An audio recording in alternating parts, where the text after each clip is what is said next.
माना है ट्रैवल पे खर्चा करना है, अपने ख्वाब भी पूरे, तो of course you need to work. भाभी ने कहा कि हाँ कर लो ये। हाँ, अल्लाह का शुक्र है। भाभी पाकिस्तान से ताल्लुक़ रखती जी हैं? जी, मेरी खाला की बेटी। मज़ीद दिल दहका देने वाले इंकशाफात।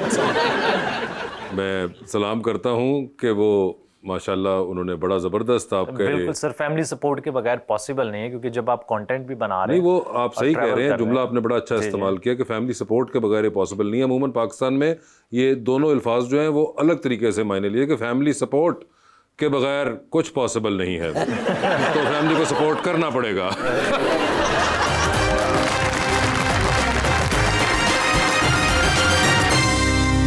Welcome back. अबरार हमारा सेगमेंट है और करें पोस्ट, जिसमें आप ही की पोस्ट आपको दिखाएंगे हम। तो आइए ज़रा चल के नज़र डालते हैं और बताइए हमें कि इनको लगाने के पीछे वजह क्या थी और ये क्या मौका था। वाह वाह वाह, ये तस्वीर है आपकी। Somewhere in Slovenia lost but still wanted to take some picture in pouring rain. One day I will tell the story behind this picture sir, that day is today. अच्छा, इसमें एक्चुअली में ये हुआ था, जब मैंने 2019 में बाइकिंग शुरू की थी, वहाँ से ये टूर स्टार्ट किया था, तो मेरा बहुत एक्सपीरियंस नहीं था, मुझे बाइक चलाना भी नहीं आती थी। मैंने बस चलाना सीखी, लाइसेंस लिया और निकल पड़ा। रास्ते में मैं गिरता गिराता आता था, मतलब गिरता मैं बहुत ज़्यादा था, अभी भी गिर जाता हूँ, लेकिन तब तो कुछ ज़्यादा ही था। तो बारिश बहुत हो रही थी, मुझे लगा ये बड़ी एक इंटरेस्टिंग सी स्पॉट है, कुछ पिक्चर वगैरह ले लेता हूँ। तो रोड के साथ साथ ना बारिश इतनी ज़्यादा थी कि मट्टी जो थी वो सारी सॉफ्ट हुई थी, तो जैसे मैंने रोड से उतारा है, गिर गए। हाँ जी, तो फिर बाइक उठाई ना जाए, उधर गारे में खड़े होके, स्लिपरी इतना था, तो पीछे से कोई गाड़ियाँ वाले आए हैं, तो उन्होंने उठा के जो है वो हेल्प किया कि अदरवाइज। तस्वीर आपकी ली किसने है? ये मैंने ट्राइपॉड रख के खुद ही ली थी। यार ये ट्राइपॉड आपने ज़मीन के साथ इतना। हाँ जी। वाह वाह वाह, सड़क के साथ रख के ज़रा नहीं गैस कर पाया मैं कि आपने ट्राइपॉड से लिए। नहीं, आपको पता है, आप किसी को कैमरा देते हैं कि आपकी तस्वीर ले रहे, तो कभी कोई अच्छी नहीं खींचेगा। जी आगे दिखाइए। वो शदीद जवानी की तस्वीर लग रही है। 2022 में सैफरन चाय एंड शिराज इज। ये शिराज में, ईरान में ये तस्वीर थी। Iran is one of my favourite country, और वहाँ पे स्पेशली कैफ़ेज़ में जहाँ पे भी आप जाते हैं, लोग बड़े ओपन होते हैं, आप उनसे गपशप लगा सकते हैं। तो मैंने वहाँ पे पहली बार ज़ाफ़रान चाय ट्राई की थी, तो फिर उसके बाद जो है वो एक आदत सी हो गई थी, वहाँ पे जब भी मौका मिलता था। तो अभी आप यहाँ के सैफरन वाली करते हैं या नॉर्मल पीते हैं? अभी तो यहाँ पे ज़ाफ़रान के बगैर ही पी रहे होते हैं। यहाँ पे तो पाकिस्तानी हाँ, वाली। पाकिस्तानी ठीक है। जी जी। ओए होए, क्या तस्वीर है। काम आफ्टर द स्टॉर्म। सर ये कौन सी स्टॉर्म थी? ये सर यहाँ पे कश्मीर में है, टोली पीर। हमने रात गुजारी थी, तो सारी रात यहाँ पे शदीद तूफान आया हुआ था, बड़ा ख़तरनाक किस्म का मौसम था, और ये सुबह सुबह के मनाजिर हैं फिर वहाँ पे। बड़ी ज़बरदस्त। ये भी ट्राइपॉड ही है मेरे ख्याल में ये ड्रोन से लिया या ट्राई। ड्रोन भी आ गया बीच में। जी जी। ओह, यानी कि असला बढ़ता जा रहा है। जी ये जी, it was really an amazing experience, although sad to see how bad German team is playing for the last few years. Hopefully they will be better in next game. Qatar में वर्ल्ड कप पे गया था, Germany को support करने गया था, हम Japan से हार गए थे। अच्छा, जापान से जब हारा था जर्मनी उस वक्त, और आपने साथ ही पार्टी बदल के तमाम जापानीज सब मिल गए। एक्चुअली में जापानीज लोग, उनका बिहेवियर बहुत अच्छा था, मतलब स्टेडियम में बाद में वो सफाई करके, सफाई वाला एक बहुत वायरल हुआ था उनका। तो वो चीज़ ना आपको एक अच्छी लगती है कि उसके साथ साथ इंसान भी, एथिक्स उनकी जो है वो कल्चर जो है वो, उसमें कुछ चीज़ें ऐसी लिखी हुई हैं कि जिनको फॉलो करना ज़रूरी है, तो वो चीज़ देख के बंदा इम्प्रेस होता है। और वैसे भी आप जाते हैं, अब मैच हार गए, तो इसका मतलब ये तो नहीं है कि आप इतने अफसरदा वापस आएँ। हाँ नहीं तो बिल्कुल, हम तो खैर वैसे भी हमें आदत बड़ी हुई है, तो हारने के बाद भी हम हंसने मुस्कुराने की कि यार हो जाएगा। खैर अब तो आदत हो गई है, अब तो आदत हो चुकी भी है हमें। जिस दिन जीत जाए उस दिन हम थोड़ा घबरा जाते हैं। जी अहमदाबाद इंडिया की तस्वीर है। Ahmedabad the first UNESCO world heritage site of India and one of my favourite old city in India. ये आई थिंक पहला इंडियन सिटी था जिसको यूनेस्को वर्ल्ड हेरिटेज के साइट पूरे डाउनटाउन जो इनका ओल्ड सिटी है उसको मिला था। बहुत खूबसूरत ओल्ड टाउन है। अहमदाबाद के अंदर आप थे ऑलमोस्ट, ये तकरीबन एक लाहौर में भी ऐसा ही रक्षा आपको बहुत मिल जाएंगे। हाँ, अगर ये आपने ना लिखा हो तो बड़ी आसानी से कहीं जगह पे इंसान कंफ्यूज भी हो सकता है कि शायद ये लाहौर की या किसी हमारे ही किसी शहर की तस्वीर पीछे। बिल्कुल ऐसे ही है सर जी।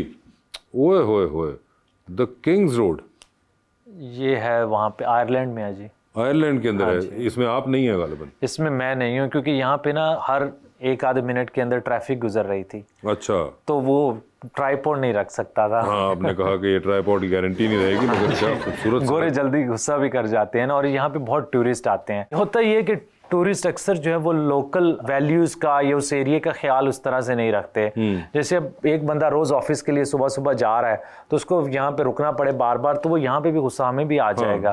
तो आई थिंक वो कसूर मोस्टली जो है वो टूरिस्ट का ही होता है, इसलिए मैंने ट्राइपॉड नहीं रखा, मैंने कहा जल्दी से सिर्फ तस्वीर से कैप्चर कर ली जाए सड़क फौरन। हाँ जी जी, वो यहाँ तो आपकी शक्ल ही तब्दील हो चुकी हुई है। मोटरसाइकिल ट्रैवल जरा टफ होता है। ये मेरा पहला टूर था नॉर्थ की तरफ जब मैं गया था, नॉर्थ की तरफ। और ये हुंजा की तस्वीर है गालिबन? जी जी, ये हुंजा की है। क्या खूबसूरत पीछे बैकग्राउंड है आपके, पता चल रहा है कि सफर कितना टफ था। बिल्कुल, तो लगता है आपका वेट भी बहुत कम है इस तस्वीर में, मुझे लग रहा है। हाँ जी, वेट अब थोड़ा सा बड़ा है। पाकिस्तान का नॉर्थ रफ एंड टफ है, यहाँ पे आपको वो फैसिलिटीज भी अक्सर नहीं मिलती। ये तो आई थिंक कुछ 4 साल पुरानी पिक्चर है, अब तो काफ़ी फैसिलिटीज़ अच्छी हो गई हैं। तो थोड़ा जो है वो बंदा सफ़र से गुजरता है तो वो आपके चेहरे पे, आपकी बॉडी पे सारी चीज़ें बिल्कुल। और वो भी बाइक का सफ़र, जी जी, not just a car, bike के ऊपर। जी, oh, welcome to India after trying to get a visa for years, finally this time I made it, and not only me but also Rangili. ये सर कहाँ की तस्वीर है? ये सर कोची की है, केरला में। तो कैसा था वैसा आपके इंडिया में एक्सपीरियंस? लोग क्यूरियस थे जब वो उनको पता चलता था कि आप आए हुए हैं और आप पाकिस्तान से हैं? उसमें क्योंकि मेरी मेजर जो व्यूअरशिप थी वो यूट्यूब पे थी, और एक काफ़ी बड़ी ऑडियंस मुझे पहले इंडिया से देखती थी, तो मैंने यूट्यूब पे ये चीज़ें नहीं बताई थी, सिर्फ इंस्टाग्राम पे बताता था ताकि लिमिटेड लोगों को पता रहे। ज़्यादा लगा तो इशू बन सकता है। तो जहाँ से गुजरता था, आई थिंक ये पहली बार है जब मैंने फील किया कि लोग कितना जो है वो आप को या आपकी शख्सियत को या आपके कंटेंट को पसंद करते हैं। वहाँ पे एक आधी बार मेरी जब बाइक ख़राब हुई तो मैंने स्टोरी लगाई, तो आधे घंटे के अंदर आसपास में से काफ़ी लोग जमा हो गए, बाइक उन्होंने ठीक करवाई। फिर जहाँ से मैं गुजरता था, मैं सुबह स्टोरी लगाता था कि लेट्स से कि आज मैं मुंबई में हूँ तो मैं सुबह निकलूँगा तो अभी जो अहमदाबाद की तरफ जा रहा हूँ, तो लोग रास्ते में वेट कर रहे होते थे, स्पेशली जहाँ पे मैं स्टॉप लूँगा या रुकूंगा। जैसे टोल प्लाजा कोई आ गया, कोई इस तरह है कि जहाँ पे रोड के ऊपर कोई कंस्ट्रक्शन का काम चल रहा है,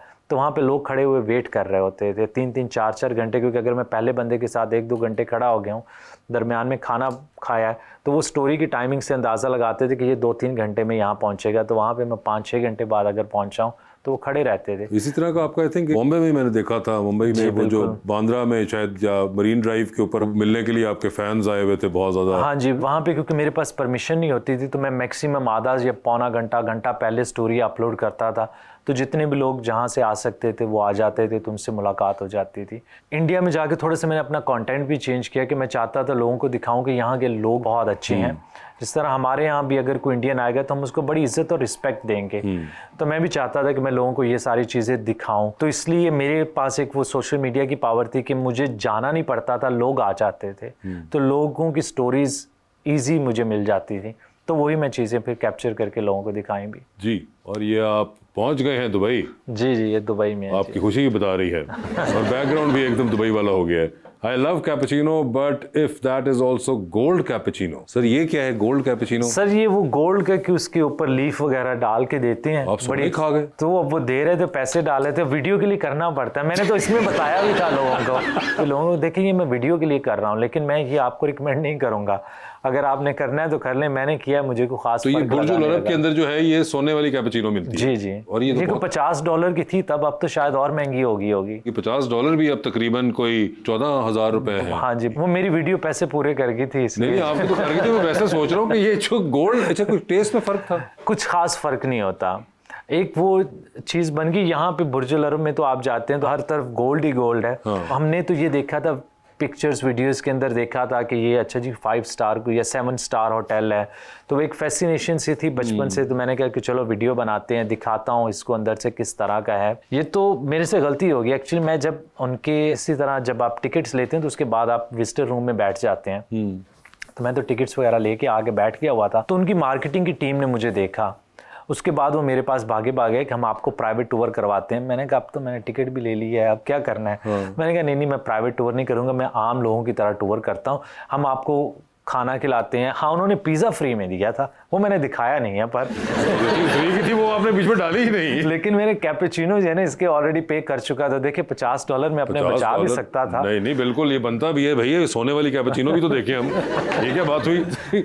जी। Oh Jerusalem. जी। Looking down at Jerusalem from the Mount of Olives at sunset and listening to azan coming out of Al-Aqsa Mosque is an experience I'll cherish for the rest of my life. I think this is probably एक ऐसी जगह है जहाँ पे आप खड़े होकर जब अजान सुनते हैं ना, तो आपको गूस बम्प्स और आप फील करते हैं उस जगह की हिस्ट्री को, क्योंकि हर तरफ आपको हिस्टोरिकल बिल्डिंग्स नज़र आएंगी। One of my favourite place, पहली बार गया था तो 4-5 दिन मैंने वहाँ पे गुजारे थे, तो मैं शाम को हर रोज़ यहाँ पे आ जाता होता था, इस व्यू के सामने खड़ा होकर अजान सुनना और फिर यहाँ से वॉक करके मस्जिद अल-अक़सा की तरफ जाना। और दूसरी बार भी मैंने 3-4 दिन गुजारे थे, तो यही मेरा जो है वो शाम के टाइम होता ना कि कुछ जगहों पे जब आप जाते हैं तो वो आपकी मेमोरीज में ऐसे जो है वो हमेशा के लिए यादगार से बन जाती हैं। तो this is probably one of those view points. जबरदस्त जी। ये क्या हुआ? ये आप कश्मीर में कहीं गिरे पड़े? ये मैं जा रहा था, नीलम वैली से रास्ता निकलता है नारान की तरफ जाते हुए ना, अच्छा। नूरी टॉप एक पास आता है, तो वहाँ पे ये रोड भी बना रहे थे, तो बड़े बड़े से पत्थर उन्होंने फेंके हुए थे रोड के ऊपर, तो ये बड़ा टफ था सोलो के लिए ना, तो मुश्किल हो रहा था इसको जो है वो, काफ़ी बार गिरते गिराते मैं पहुंचा था। तो अगर ये गिरी गई थी तो इस बेचारी की तस्वीर लेने की क्या जरूरत थी? आई थिंक वो यादगार के लिए भी होता है ना कि अब आप, ये चंगी यादगार है। आपने ये ना कि वो गिर गई है ना, तो अब आपने भी रेस्ट लेना है कि अब हिम्मत होगी तो इसको उठाएंगे ना। अच्छा, ये उस बेचारी के ऊपर है कि वो गिरी है तो मैं रेस्ट लूंगा। और फिर जो गिरी तस्वीरें वो लोगों को ज़्यादा पसंद आती हैं, वीडियोज़ और तस्वीरें में।